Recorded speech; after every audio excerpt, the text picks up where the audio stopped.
Quiero que imagines algo. Llevas 8 meses trabajando. Las cosas van bien. Tienes un sistema más o menos claro con tu dinero, estás ahorrando algo cada mes y sientes que por fin estás encontrando el ritmo. Y entonces un día pasa algo que no esperabas. Puede ser cualquier cosa. Te enfermas y el médico y los medicamentos cuestan más de lo que pensabas. Tu computador que necesitas para trabajar se daña de golpe. Te quedas sin trabajo de forma inesperada. O hay una emergencia familiar que requiere dinero inmediato. No importa cuál sea el escenario. Lo que importa es lo que pasa después. Si tienes un fondo de emergencia, lo que pasa es esto: sacas el dinero que necesitas, resuelves el problema, y sigues adelante. Posiblemente incómodo, posiblemente estresado por la situación en sí, pero sin que tu vida financiera colapse. Sin deuda nueva. Sin pedirle prestado a nadie. Sin sacrificar meses de ahorro que tenías destinados a otra cosa. Si no tienes un fondo de emergencia, lo que pasa es completamente distinto. La tarjeta de crédito. El préstamo rápido con intereses altísimos. Pedirle plata a un familiar con toda la incomodidad que eso genera. O simplemente no resolver el problema y dejar que se haga más grande. Y en cualquiera de esos casos, lo que era una emergencia manejable se convierte en el inicio de un problema financiero que puede durar meses o años. Hoy vamos a hablar del fondo de emergencia. ¿Qué es exactamente? ¿Cuánto necesitas tener? ¿Dónde guardarlo? ¿Y por qué es la base de cualquier estructura financiera sólida, antes de pensar en inversiones, antes de pensar en construir patrimonio, antes de cualquier otra cosa? Lo primero que necesitas entender es qué es, y qué no es un fondo de emergencia. Es dinero líquido, disponible de inmediato, destinado exclusivamente a gastos inesperados que no puedes ignorar. No es el ahorro para tus vacaciones.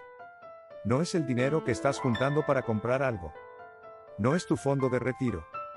Es una categoría completamente separada con un propósito específico y no negociable. Y la palabra clave es inesperado. No es para cubrir gastos del mes que se pasaron del presupuesto. No es para aprovechar una oferta. Es para cuando la vida hace algo que no estaba en el plan. La razón por la que esto importa tanto al principio de la vida laboral es que en esa etapa la vulnerabilidad financiera es máxima.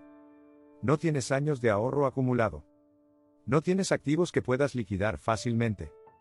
Probablemente no tienes una red de seguridad robusta. Y los ingresos, aunque constantes, todavía son relativamente bajos. En ese contexto, una emergencia sin fondo de respaldo no es solo un inconveniente. Puede ser el evento que te manda de vuelta a cero o peor, que te deja en negativo por meses. ¿Cuánto necesitas tener en ese fondo? Es una pregunta que tiene una respuesta estándar y una respuesta real. La respuesta estándar es entre 3 y 6 meses de tus gastos básicos. Eso es lo que recomiendan la mayoría de expertos en finanzas personales y es un objetivo sólido. La respuesta real es que al principio cualquier cantidad es mejor que nada. Si empiezas con el equivalente a un mes de gastos ya tienes algo. Si llegas a 2 meses ya estás en una posición significativamente más segura que la mayoría de personas de tu edad. La dirección importa más que el destino inmediato. Para calcular cuánto necesitas específicamente tienes que hacer un ejercicio simple. Suma todos tus gastos absolutamente esenciales de un mes. Arriendo o tu parte del hogar. Alimentación básica. Transporte. Servicios. Salud. Lo mínimo que necesitarías para funcionar si todo lo demás desapareciera. Ese número multiplicado por 3 es tu objetivo inicial. Multiplicado por 6 es tu objetivo final. Y ese rango, entre 3 y 6 meses, no es arbitrario. Está calculado basándose en cuánto tiempo toma en promedio resolver una emergencia laboral seria, que es la emergencia más común y más costosa que puede enfrentar alguien en sus primeros años de trabajo. Ahora viene una pregunta que parece técnica pero que tiene una respuesta con implicaciones importantes. ¿Dónde guardas ese dinero? Y la respuesta correcta tiene 2 características que a veces entran en tensión. Tiene que ser accesible, disponible de inmediato cuando lo necesitas. Y tiene que estar lo suficientemente separado de tu cuenta corriente para que no lo gastes sin darte cuenta. No lo inviertas en instrumentos que tarden días en liquidarse. No lo pongas en algo donde puedas perder valor en el corto plazo.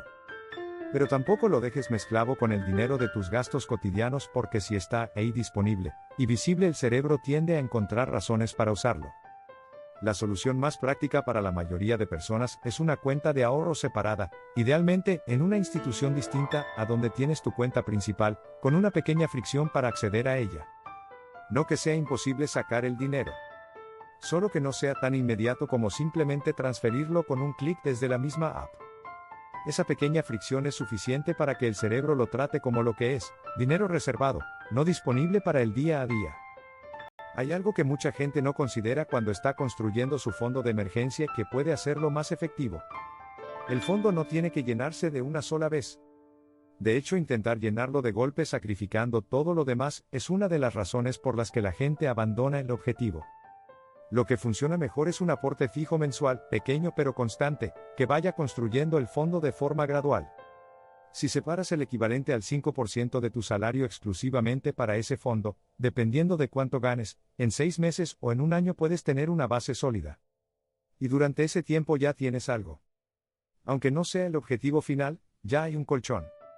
Existe una tensión real que muchas personas sienten cuando están construyendo el fondo de emergencia y al mismo tiempo tienen deudas. Y la pregunta legítima es esta: si tengo deudas con intereses altos, ¿no tiene más sentido usar ese dinero para pagarlas en lugar de guardarlo en una cuenta donde prácticamente no genera nada? Es una pregunta razonable y la respuesta no es completamente blanca ni negra. Lo que recomiendan la mayoría de planificadores financieros es esto: construye primero un fondo de emergencia mínimo, suficiente para cubrir un mes de gastos básicos, y luego ataca las deudas de forma agresiva. La razón es que sin ningún fondo de emergencia, cualquier imprevisto te va a obligar a generar más deuda. Y esa nueva deuda va a cancelar el progreso que hiciste pagando la anterior. El fondo mínimo no es un lujo. Es la protección que evita que el ciclo de deuda se retroalimente. Hay un error psicológico común con el fondo de emergencia que vale la pena nombrar directamente. Mucha gente lo construye con esfuerzo durante meses, llega a una cantidad que se siente significativa, y entonces empieza a ver ese dinero como una tentación. Están planeando un viaje y el fondo está ahí. Quieren comprarse algo y el fondo está ahí. Y se dicen a sí mismos que lo van a reponer después. A veces lo reponen. Muchas veces no.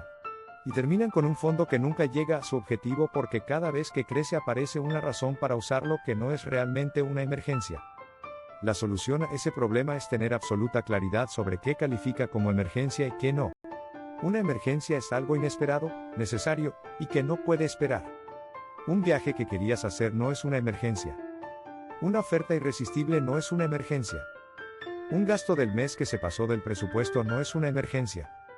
Perder el trabajo, una crisis de salud, una reparación urgente que no puedes ignorar, eso sí es una emergencia.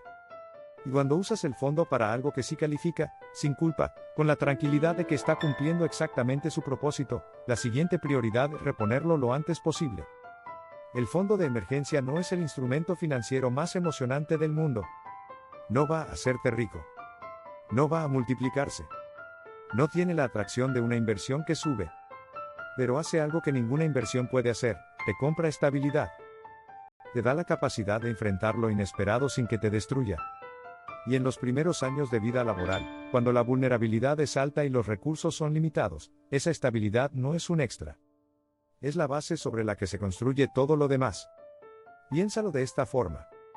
No puedes construir nada sólido sobre terreno inestable. No importa qué tan buena sea la estructura que intentes levantar encima. Si el suelo se mueve cada vez que hay una crisis, todo lo que construiste se tambalea. El fondo de emergencia es lo que estabiliza el suelo. Es lo que hace que una mala racha sea un obstáculo temporal y no un retroceso permanente.